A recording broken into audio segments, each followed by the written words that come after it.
power creep is inevitable.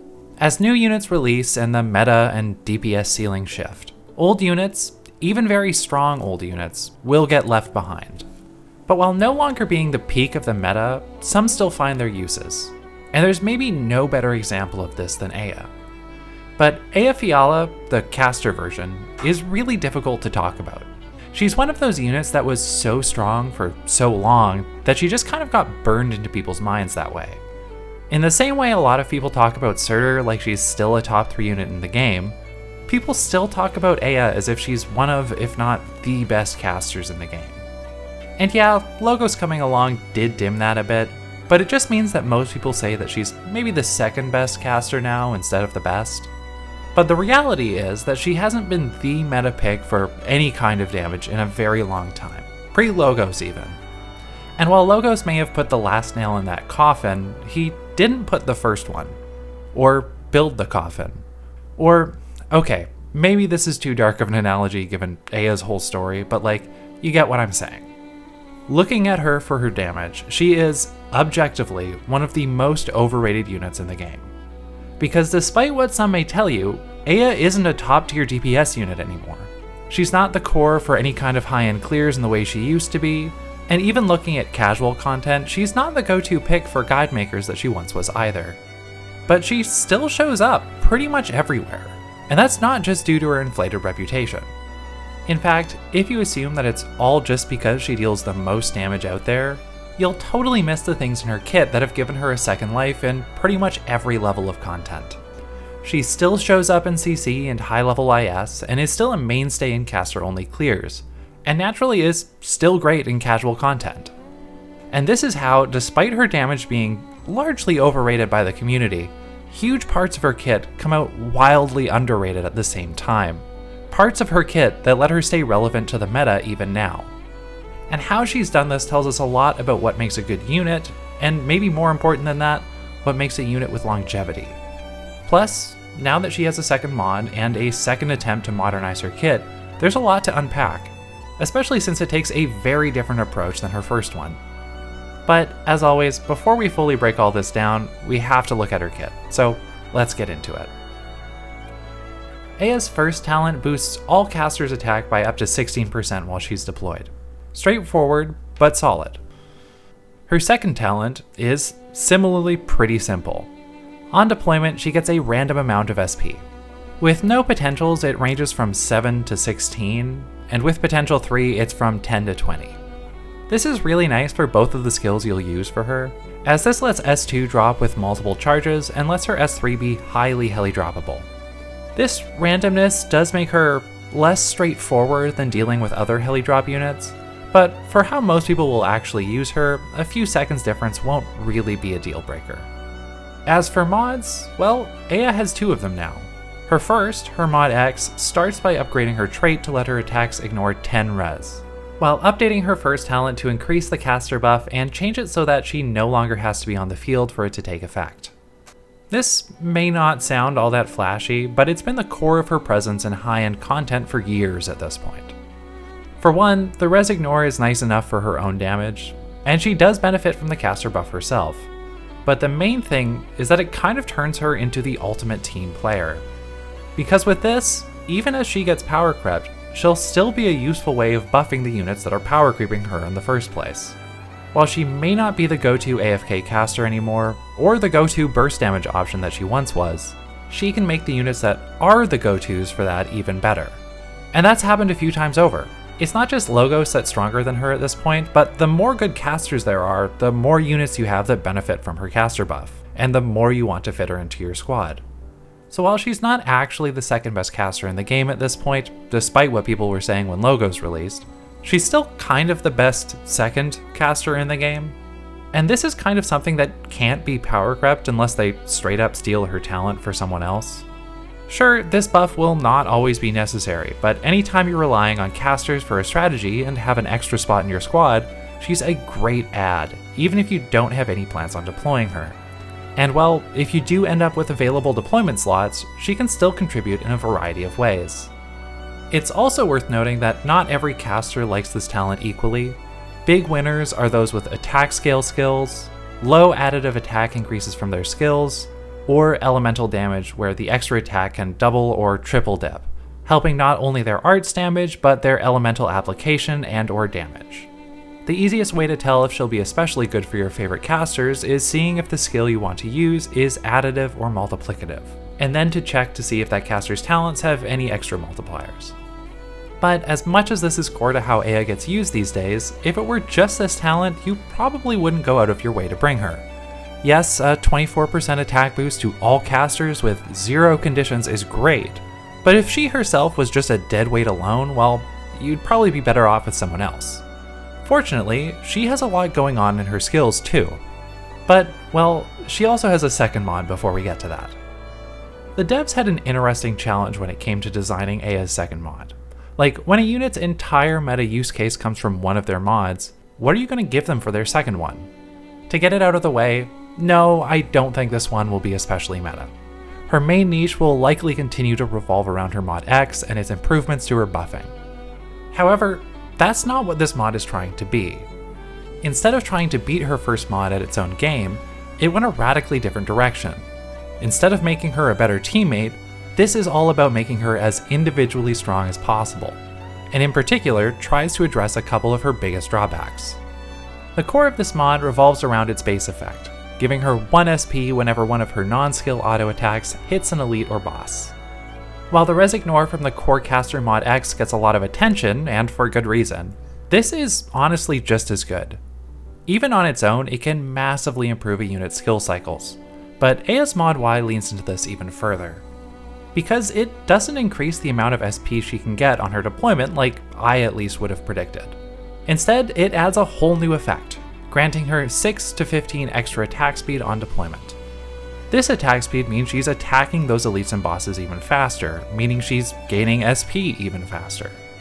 It's a really nice synergy, and while the attack speed won't be like at the level you see in broken IS runs or anything, the way it works with the mod trait change still makes it feel really good to use. Plus, in case that extra RNG is giving you pause, don't worry, because if she has an elite or boss in her range on her deployment, she is guaranteed the max SP and attack speed bonuses, really softening that RNG that has made this talent so frustrating at high-end play before. So while I don't think it'll have the meta presence that her mod X has, it still makes a really meaningful difference to her kit, and will still feel really nice for any longtime Eyja enjoyers. But which mod is right for you might depend on your situation and how you want to use her. So let's finally look at her skills. Eyja's S1 is used so infrequently that even I had to look up to double check exactly what it does. It increases her attack speed, and then from the second cast, it also increases her attack. And that's it. It's pretty forgettable on its own, but also her S2 is better at consistent damage, and her S3 does better with bursts, so that leaves the skill with pretty much no use cases of its own.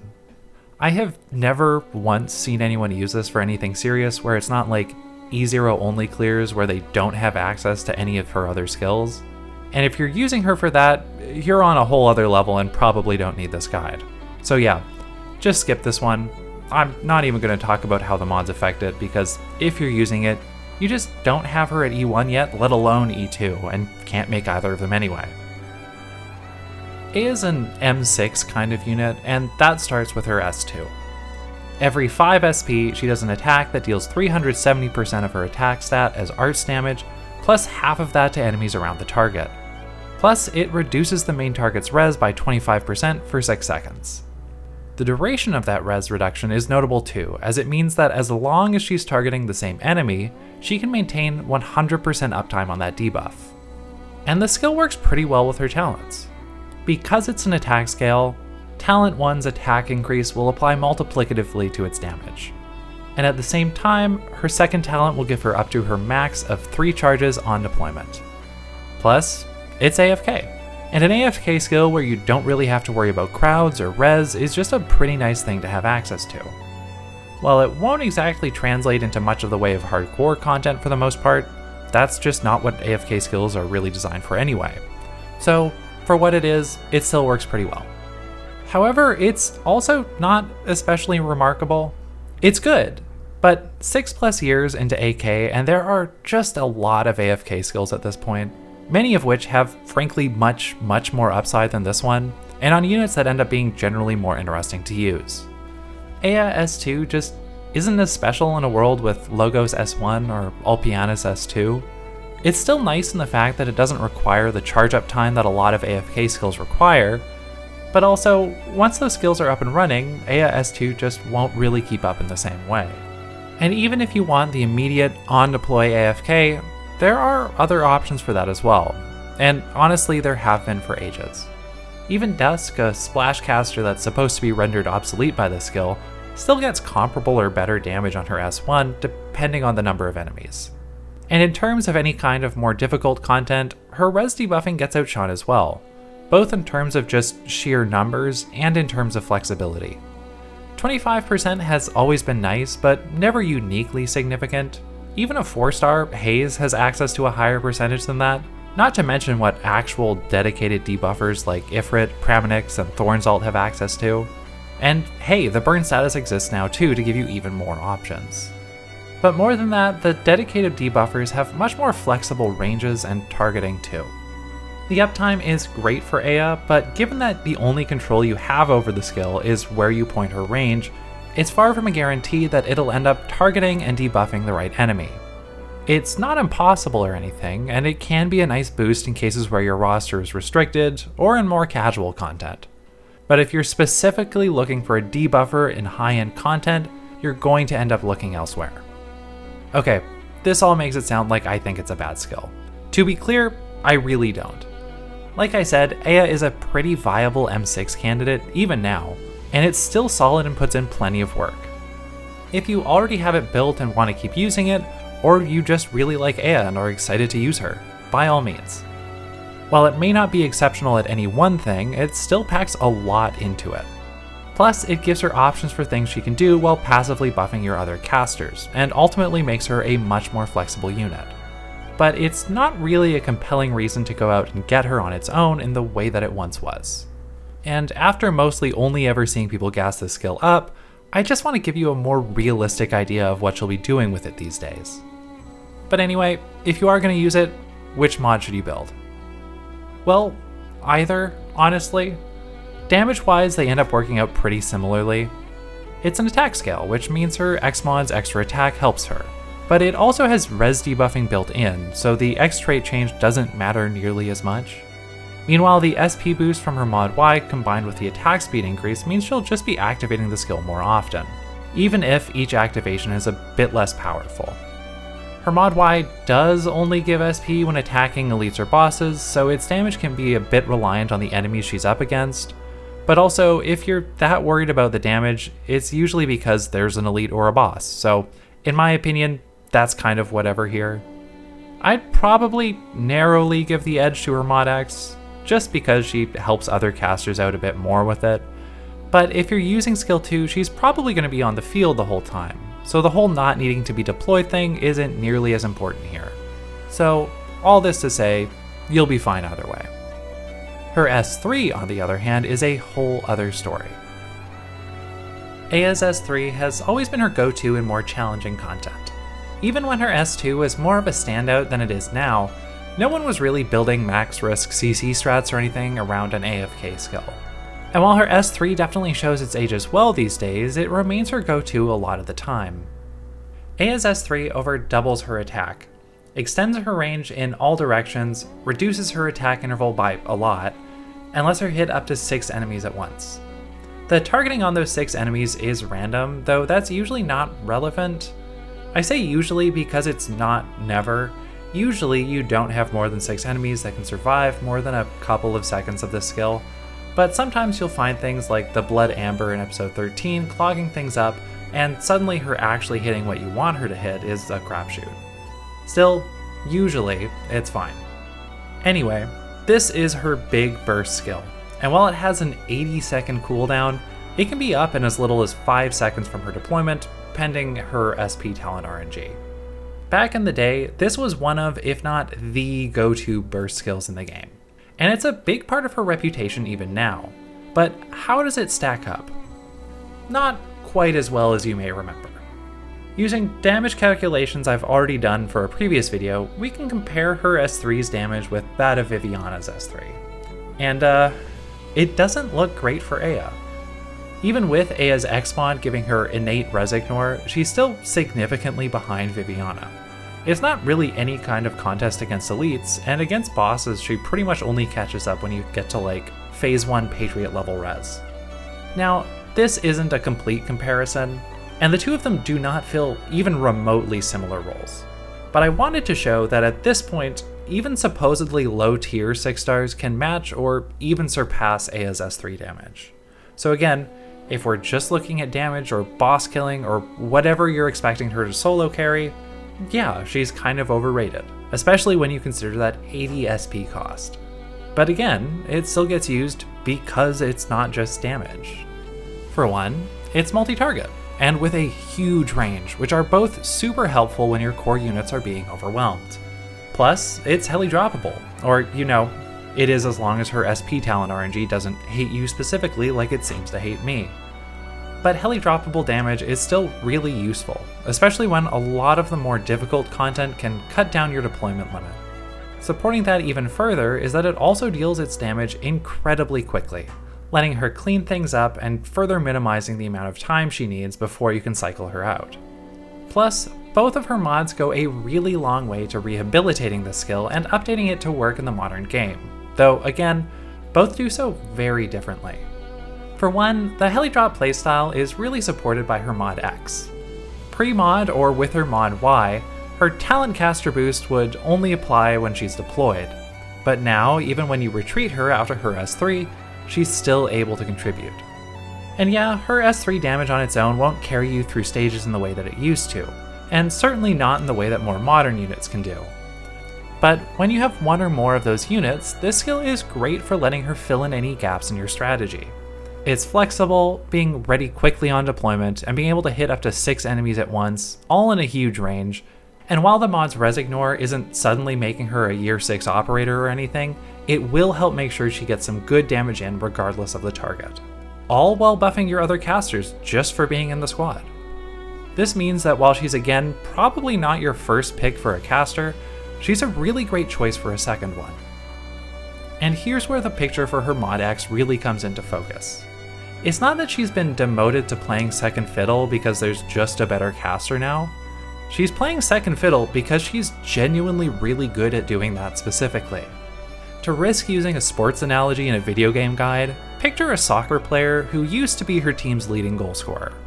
Now, later in her career, she doesn't score as much, but instead she's leaned into being more of a playmaker and gets a ton of assists to back that up.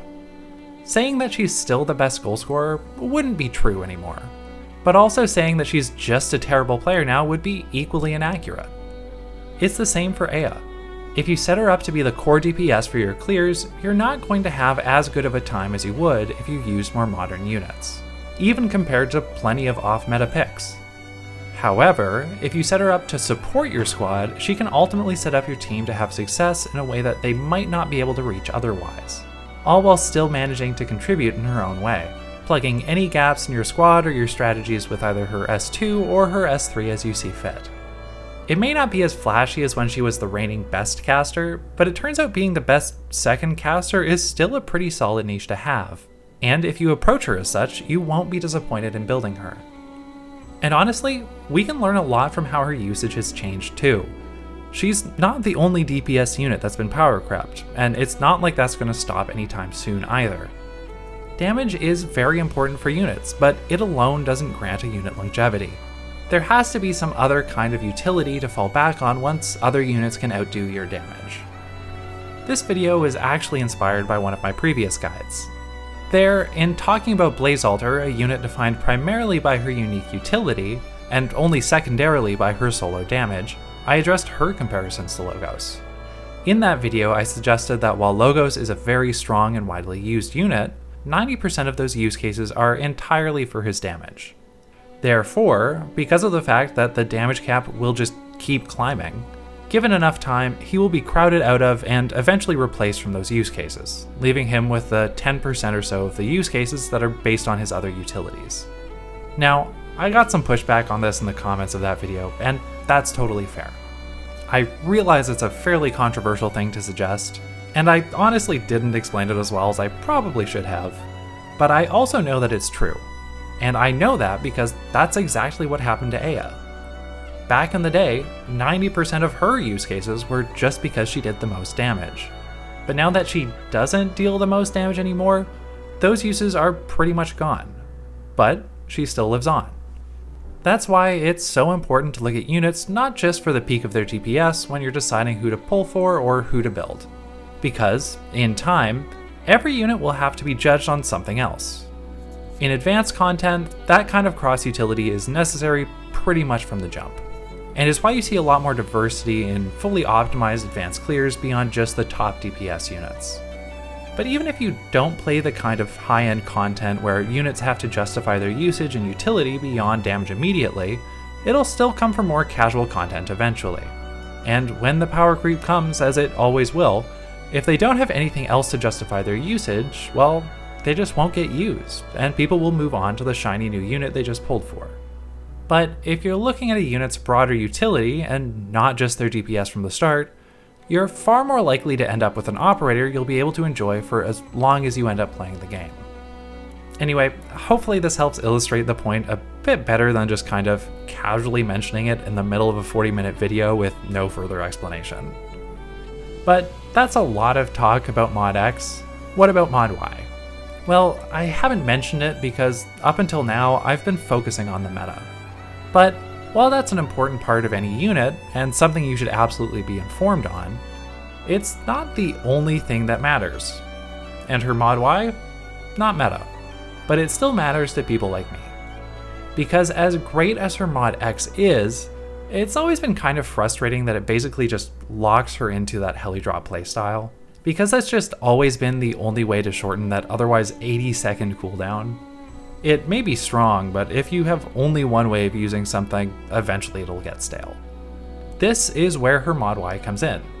While the guaranteed max SP when dropping on an elite or boss would lead you to think that it's also geared towards heli dropping her, the combination of the SP generation from the base effect and the attack speed from the talent upgrade are way more impactful, letting her charge her S3 from 0 in as little as 47 seconds. Combine that with the lack of the caster boost while she's off the field, and the use case for this mod is clear, if maybe a bit counterintuitive. While all the things I said about how her S3 isn't going to be solo carrying you with its damage anymore still stand true, this at least brings its usability much more in line with modern units.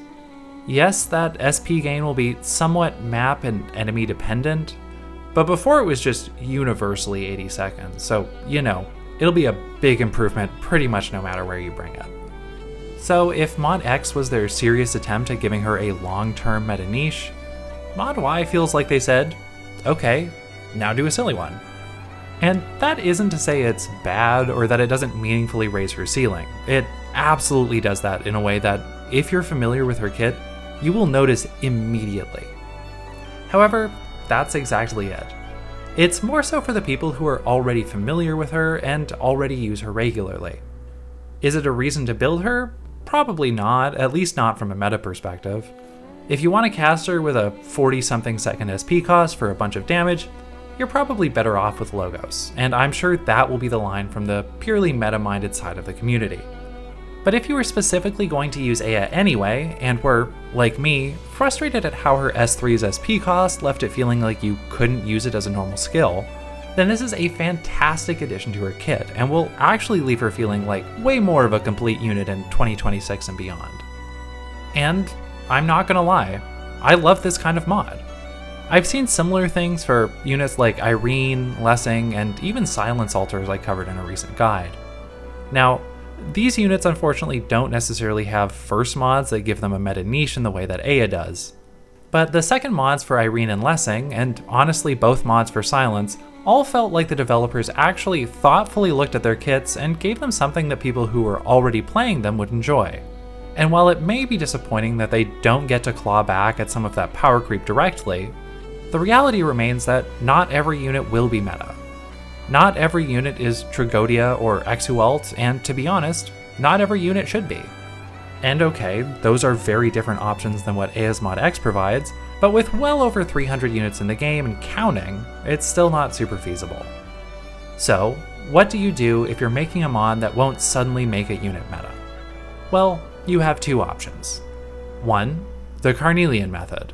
You give a unit some numbers across the board, increasing their damage in a way that still won't let them compete, while doing little to nothing to improve how they actually play. Or two, the Eyja method. You don't really worry about their damage and instead focus on improving their usability and fun by adding a whole new way to use them that specifically targets a previous pain point in their kit. To me, that's not even a question. And while that kind of mod is definitely more difficult to make, I would say Eyja Mod Y absolutely succeeds at it. So if you're just looking for meta, go for Mod X. Honestly, I'd say build it anyway if you have the extra mod blocks kicking around because it's that good, but who has extra mod blocks? But if you're perhaps already using Eyja or want to know if this mod gives you a reason to revisit her, then I would absolutely consider her Mod Y. But that's going to be it for me, so let me know what you think. Do you still use Eyja, and who's your favorite day 1 unit?